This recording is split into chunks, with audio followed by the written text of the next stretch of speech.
Hi hello ನಮಸ್ತೆ, ನಾನು ನಿಮ್ಮ ಅರ್ಚನಾ. ಇವತ್ತು ನಾನೊಂದು ಹೆಲ್ದಿ ಡ್ರಿಂಕ್ಸ್ ರೆಸಿಪಿಯನ್ನು ತೊಗೊಂಡು ಬಂದಿದ್ದೇನೆ. ಇದಕ್ಕೆ ಬೇಕಾಗಿರುವಂಥ ಸಾಮಗ್ರಿ 2 ಚಮಚದಷ್ಟು ಮೇಥಿ ಸೀಡ್ಸ್.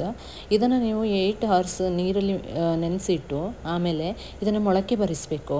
ನೋಡಿ ಎಷ್ಟು ಚೆನ್ನಾಗಿ ಮೊಳಕೆ ಬಂದಿದೆ. ಇದು ಡಯಾಬಿಟಿಸ್ ಪೇಷಂಟ್ಗೆ ಅಂತ ಹೇಳಿ ಮಾಡಿಸಿದ ಜ್ಯೂಸ್. ಹಾಗೆ ಡಯಾಬಿಟಿಸ್ ಇಲ್ಲದವರು ಕೂಡ ವಾರದಲ್ಲಿ 1 ರಿಂದ 2 ಟೈಮ್ ಕುಡಿಬೋದು, ಏನು ಪ್ರಾಬ್ಲಮ್ ಇಲ್ಲ. ಹಾಗೆ ಇದು ರಕ್ತದೊತ್ತಡವನ್ನು ಕಡಿಮೆ ಮಾಡ್ತದೆ.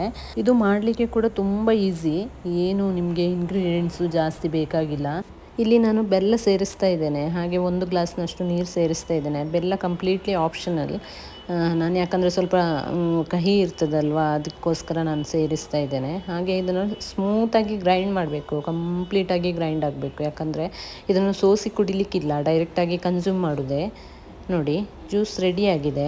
ಈ ರೆಸಿಪಿ ಇಷ್ಟವಾಗಿದ್ದಲ್ಲಿ ಲೈಕ್ ಮಾಡಿ, ಶೇರ್ ಮಾಡಿ, ಕಮೆಂಟ್ ಮಾಡಿ. ಹಾಗೆ ಪ್ಲೀಸ್ ಸಬ್ಸ್ಕ್ರೈಬ್ ಮಾಡಿ. Thank you so much for watching.